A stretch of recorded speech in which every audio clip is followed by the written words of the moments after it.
नमस्कार, मी M D Ghodke. तर आपण आज बघणार आहोत सॅलरी अकाउंट म्हणजे काय. बघा, महाराष्ट्र शासनाच्या सेवेमध्ये जे अधिकारी कर्मचारी असतील त्यांच्यासाठी हा शासन निर्णय आहे. तो शासन निर्णय आपण या ठिकाणी आज बघणार आहोत.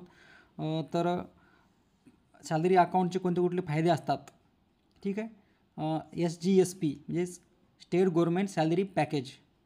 त्यानंतर म्हणजे आपलं सॅलरी अकाउंट हे कुठल्या बँकेमध्ये असायला पाहिजे. आणि त्यानंतर बघा आपल्याला म्हणजे ते वेगवेगळ्या बँकेचे ते फायदे आहेत. आता जवळपास आपण बघितलं तर ते आपण बघणारच आहोत GR सविस्तर. तर या ठिकाणी आपल्याला एक अशी काळजी घ्यायची आहे का आपलं हे सॅलरी अकाउंट आहे का हे आपल्याला चेक करायचं आहे.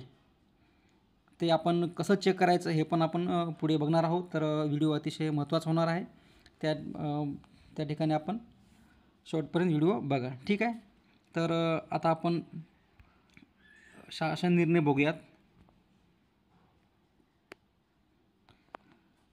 बघा, राष्ट्रीयकृत बँकाकडून प्राप्त state government salary package SGSP अंतर्गत विमा योजनाबाबत कर्मचाऱ्यांना अवगत करण्याबाबत.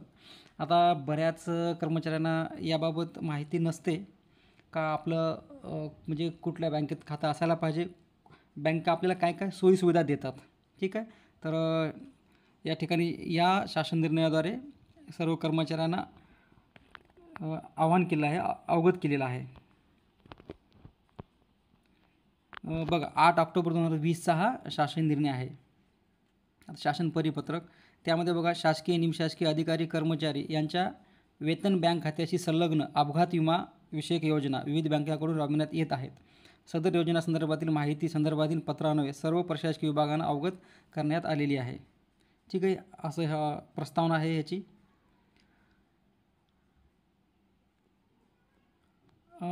या ठिकाणी आपल्याला एक बघायचं आहे, आपलं अकाउंट हे शक्यतो नॅशनलाइज बँक जी आहे, राष्ट्रीयकृत बँक आहे, त्यामध्ये असणं आवश्यक आहे. त्याचा आपल्याला जास्तीचा लाभ मिळतो,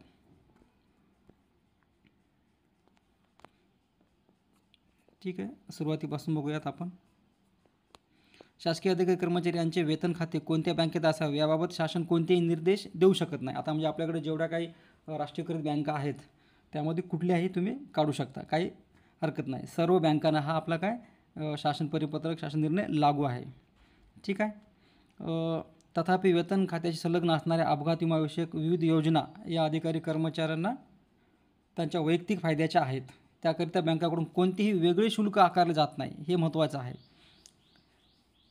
तसेच अशा योजना वेतन खात्याशी संलग्न असल्याने वेतन खाते उघडल्यानंतर त्या आपोआप लागू होतात. त्यामुळे काही राष्ट्रीयकृत बँकाकडून प्राप्त state government salary package SGSP अपघात विमा योजनेचा लाभ मिळण्यासंदर्भात अधिकारी कर्मचारी यांना परिपत्रकान्वये अवगत करणे आवश्यक वाटते, ठीक आहे. बँकाकडील वेतन खात्याशी संलग्न योजनांच्या माहिती अभावी शासकीय अधिकारी कर्मचारी अशा योजनापासून वंचित राहू नये अशी यामागे शासनाची भूमिका आहे, ठीक आहे. आता बघा, या ठिकाणी अतिशय स्पष्ट सांगितलेलं आहे. आता बऱ्याच वेळेस आपण वेगवेगळे टर्म इन्शुरन्स वगैरे काढत असतो. तर हे जर तुम्ही आपलं जे खातं आहे हे सॅलरी अकाउंट आहे का ह्याची खात्री करा. जर नसेल तर ते खातं त्या सॅलरी अकाउंटमध्ये कन्वर्ट करून घ्या. तर बाकी आपल्याला वेगळं काही इन्शुरन्स वगैरे काढायची काही आवश्यकता वाटत नाही असं मला वाटतं. तर बऱ्याच जणांना वाटतं का माझा पगार हा माझ्या खात्यात जमा होतो दरमहा, तर माझं हे सॅलरी अकाउंट आहे. पण तसं नसतं. ते आपण चेक करून घेतलं पाहिजे सॅलरी अकाउंट आहे का. असं नाही का पगार जमा होतो म्हणजे सॅलरी अकाउंट आहे. तर ते कसं करायचं मी तुम्हाला सांगतो आणि त्यानंतर आपण म्हणजे सॅलरी आहे का नाही हे कसं ओळखायचं हे पण पुढे बघू आपण. सदर परिपत्रकासोबत जोडलेल्या विवरणपत्रामध्ये वित्त विभागास राष्ट्रीयकृत बँकाकडून प्राप्त SGSP अंतर्गत अपघात विमा योजनेचे विविध लाभ यांची माहिती दर्शवली आहे. सदर परिपत्रक हे केवळ मार्गदर्शनपर आहे, ठीक आहे. तर आता शासकीय अधिकारी कर्मचाऱ्यांना उपयुक्त योजनेबाबत काही शंका उद्भवल्यास त्यांनी संबंधित बँकाच्या स्थानिक शाखेकडे अथवा बँकेच्या मुख्यालयाकडे परस्पर संपर्क साधावा. सदर प्रकरणी कोणतीही चौकशी अथवा पत्रव्यवहार विभागाकडे करू नये, ठीक आहे. तर या ठिकाणी आपल्याला माहितीस्तव एक 4-5 बँकाचं त्यांनी दिलेलं आहे परिपत्रक, कुठल्या याचे किती फायदे आहेत वगैरे. आता बघा, या ठिकाणी दिलेलं आहे, या GRलाच ते जोडणं आहे attach. Benefit before accidental death. आता याने एक उदाहरणादाखल bank of Maharashtra, bank of Baroda, bank of India आणि state bank of India SBI benefit after accidental deaths आणि डिसॅबिलिटी, म्हणजे डेथ आणि कायमचं अपंगत्व असेल तर या दोन्ही केसमध्ये आपल्याला याचा काय लाभ मिळतो. Account holder family of the victims would get following benefits. Okay, आता हे खाली प्रकारे त्याचे बेनिफिट्स आहेत. आता या ठिकाणी बघू आपण बँक नेम ऑफ बँक. तर बँक ऑफ महाराष्ट्र बघा, आता पर्सनल डेथ ॲक्सिडेंट इन्शुरन्स. तर ॲक्सिडेंट केसमध्ये जर डेथ झाली असेल तर या ठिकाणी 40 लाखापर्यंत काय आपल्याला विमा मिळतो. आणि 2 नंबरचं जे आहे बघा, परमनंट टोटल डिसॅबिलिटी कवर. जर अपघातामध्ये आपल्याला कायमस्वरूपीचं अपंगत्व समजा झालं असेल तर त्या ठिकाणी पण 40 लाखापर्यंत अपघात विमा कवर देण्यात येतो. त्यानंतर परमनंट पार्शियल डिसॅबिलिटी, म्हणजे कायमस्वरूपी झाला असेल एखादा, म्हणजे आपल्या शरीराचा भाग वगैरे काय निकामी झाला असेल तर या ठिकाणी पण 40 लाखापर्यंत आहे. आणि परमनंट पार्शियल डिसॅबिलिटी कवर ते 20 लाखापर्यंत आहे. आणि जे अधिकारी कर्मचारी समजा ज्यांचा नेहमीचा विमानाचा प्रवास वगैरे त्यांना करावा लागतो, अशा ठिकाणी बघा त्यांना एअर ॲक्सिडेंट डेथ कवर हे 100 लाख म्हणजे 1 कोटीपर्यंत आहे. ठीक आहे.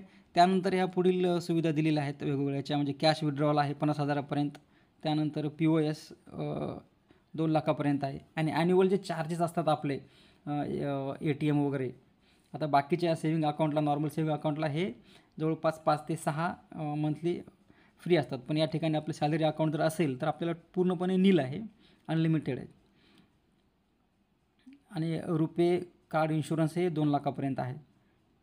ट्रान्झॅक्शन अनलिमिटेड आहे. त्यानंतर टू बी डिसाइडेड, म्हणजे काही बँकाचं कसं आहे, जर समजा आपण लोन वगैरे घेतलं असेल, personal loan, home loan, car loan, जे कसं लोन असेल, ते लोनची जी काही प्रोसेसिंग फी असते तीसुद्धा काही बँकाची माफ आहे जर आपलं सॅलरी अकाउंट असेल तर. असं वेगवेगळं याच्यामध्ये आहे. तर तुम्ही ठरवायचं आहे कुठल्या बँकेमध्ये आपलं अकाउंट आपण काढलं पाहिजे.